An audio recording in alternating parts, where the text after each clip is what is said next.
नमस्कार, आपका स्वागत है आपके अपने YouTube चैनल एक कहानी रमा की ज़ुबानी में। जैसे कि आप जानते हैं कि मैं हर सप्ताह एक कहानी या कविता के साथ प्रस्तुत होती हूँ, तो आज मैं एक कहानी के साथ प्रस्तुत हूँ। कहानी का नाम है साजिश और यह मालती जोशी जी की कहानी है। तो सुनते हैं कहानी। पूरे घर में एक तनाव सा व्याप्त था। कल पम्मी की फिर चिट्ठी आई है और जैसा कि हमेशा होता आया है, पूरा घर भीतर ही भीतर हिल उठा है। बाबूजी लगातार छत पर चहलकदमी कर रहे हैं। अम्मा रसोई में बैठकर आंसू बहा रही है। सोहन तो पढ़ाई का बहाना लगाकर दोस्त के यहाँ निकल गया है। खाने के वक्त भी उसने शक्ल नहीं दिखाई।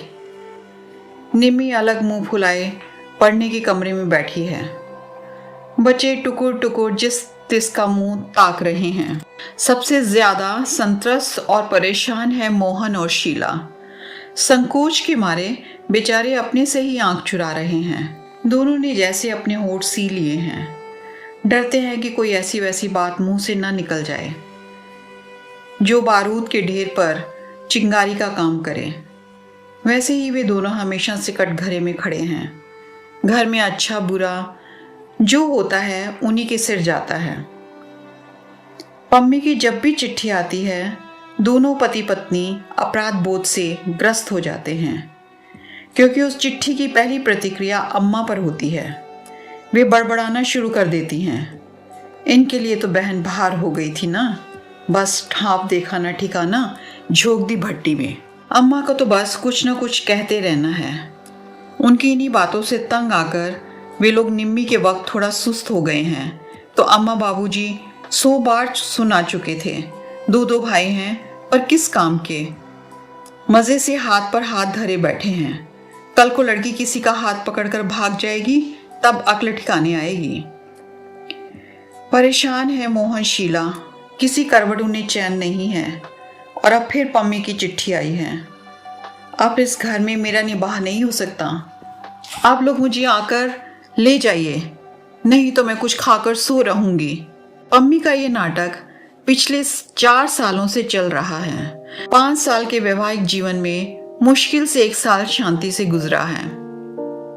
पता नहीं कब क्या हो जाता है और वह अपनी लड़की को गोद में उठाकर यहाँ चली आती है।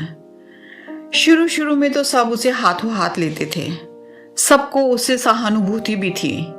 बाबूजी खुद जाकर 2-4 बार समधी जी से बेटी के किए अनकिए अपराधों की माफी मांग आए। 2-4 बार दामाद को घर बुलाकर समझाया बुझाया गया, पर हर बार कोई क्या करे। अब तो खींच सी होने लगी है। पम्मी जब भी आती है, घर का बना बनाया रूटीन तहस नहस हो जाता है। बजट की धज्जियां उड़ जाती हैं।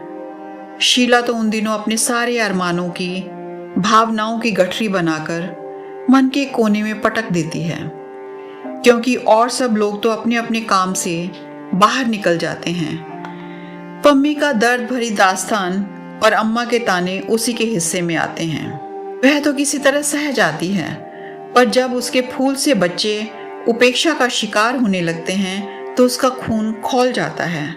उनके कपड़े, खिलौने, यहाँ तक कि दूध में भी पम्मी की मुनमुन का हिस्सा निकालना पड़ता है। दिन भर दादा दादी की डांट पड़ती है, सो अलग। दुखियारी बेटी के लिए अम्मा उन दिनों कुछ ज्यादा ही तरल हो जाती है। आए दिन घर में स्त्री पकवान बनने लगते हैं। अम्मा रोज पम्मी को लेकर रिश्तेदारों के यहाँ निकल जाती है और रिक्शे तांगे में ढेर सा रुपया फूंक डालती है। पम्मी का मन बहलाने के लिए निम्मी को ठेल ठाल कर उसके साथ सिनेमा या पार्क में भेज देती है। इन सब कार्यक्रमों के लिए शीला को ही पैसे देने पड़ते हैं, और वह भी खुशी खुशी, नहीं तो अम्मा का पारा चढ़ जाता है। बजट की गड़बड़ाते ही सारी व्यवस्था चरमराने लगती है। हर कोई एक दूसरे पर खींच उतारने लगता है। आरोपों प्रत्यारोपों का एक दर्दनाक सिलसिला शुरू हो जाता है। घर जैसे नर्क बन जाता है। तब ऊबकर पम्मी कहती है, यही सब सहना था तो मैं अपने घर में क्या बुरी थी। सारा घर जैसे सांस रोके इसी क्षण की प्रतीक्षा में जीता है। बाबूजी फौरन उसकी बात को उठा लेते हैं और तैयारी का आदेश जारी कर देते हैं। ढेर सारे साज सामान के साथ भाई लोग उसे ससुराल छोड़ आते हैं।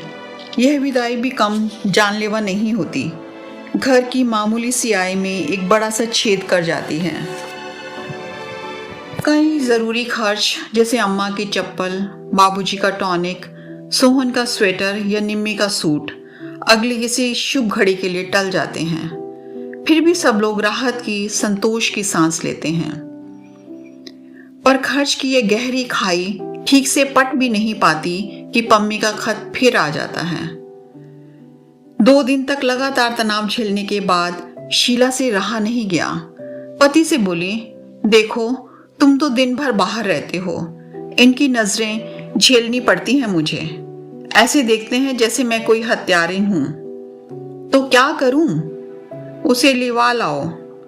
इसका मतलब क्या होता है जानती हो ना? जानती हूं, पर उपाय ही क्या है?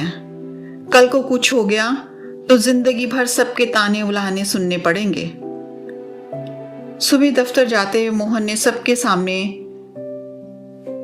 सबको सुनाते हुए सोहन से कहा, ये 200 रुपये रखो और दोपहर की गाड़ी से निकल जाओ।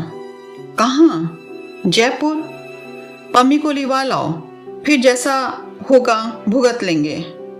अम्मा का चेहरा एकदम खिल उठा। वे बड़ी आशा से सोहन को देखती रही, पर वह पत्थर की मूर्ति की तरह निश्चल खड़ा रहा। रुपयों को उसने छुआ भी नहीं। आखिर मोहन को पूछना ही पड़ा, क्या सोच रहे हो?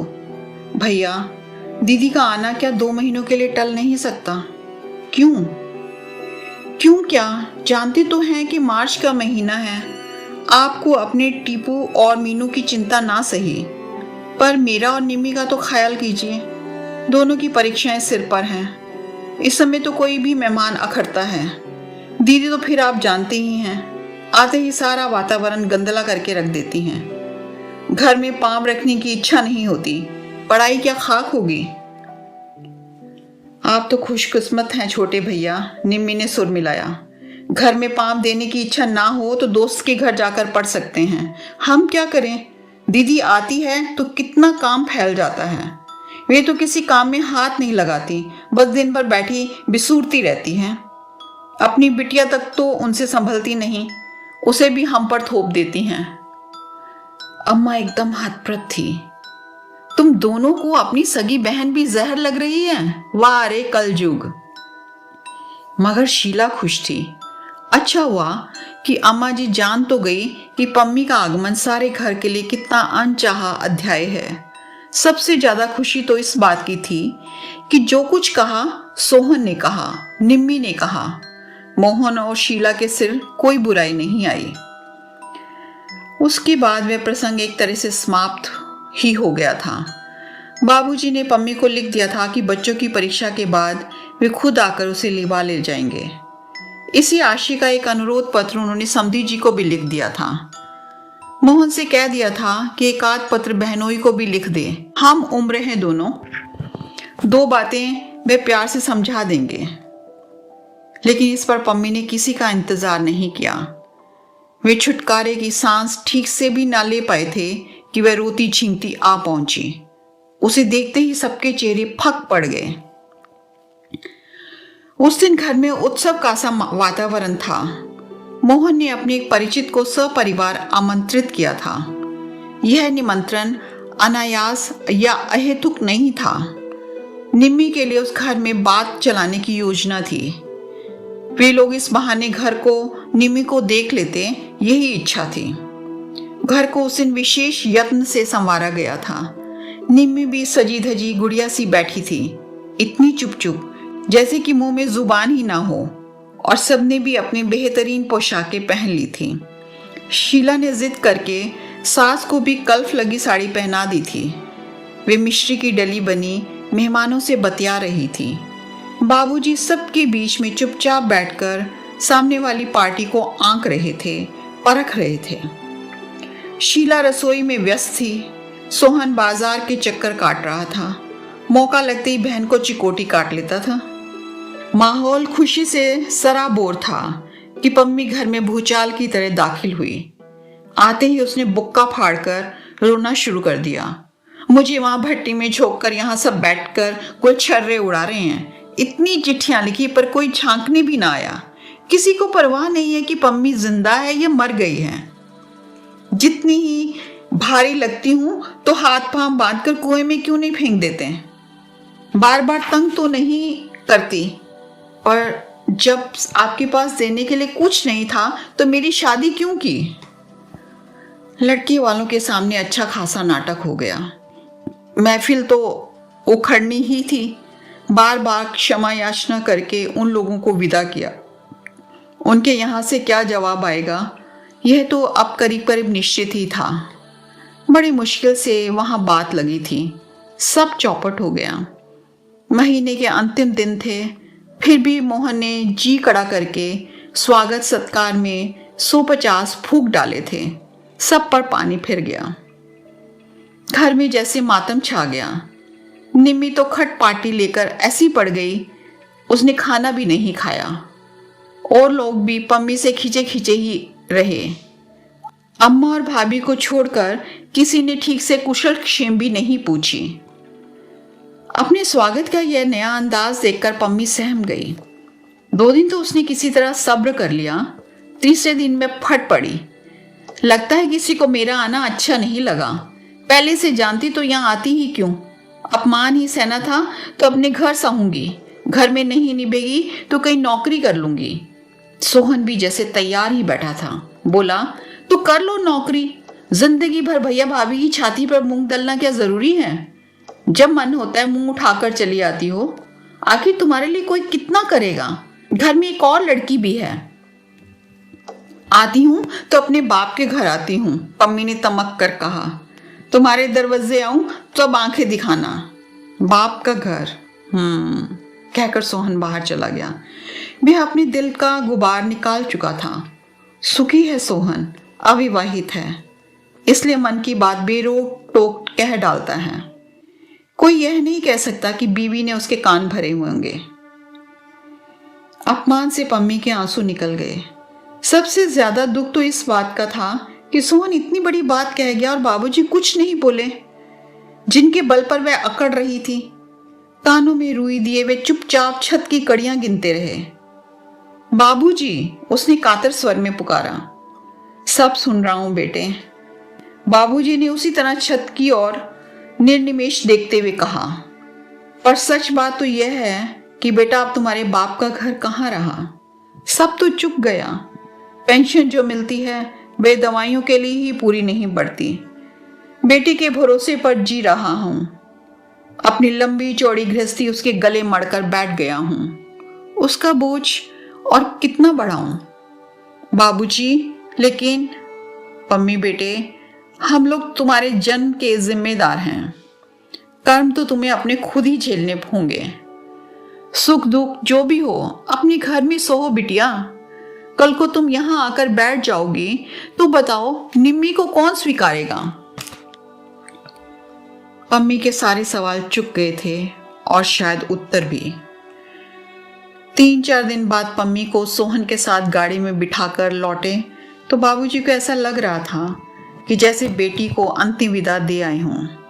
अगर कल को कुछ होगा, पम्मी के ससुराल वालों ने यदि सचमुच कोई षड्यंत्र रच डाला तो वे भी उससे बरी नहीं हैं। इस साजिश में वे भी बराबर के हिस्सेदार हैं।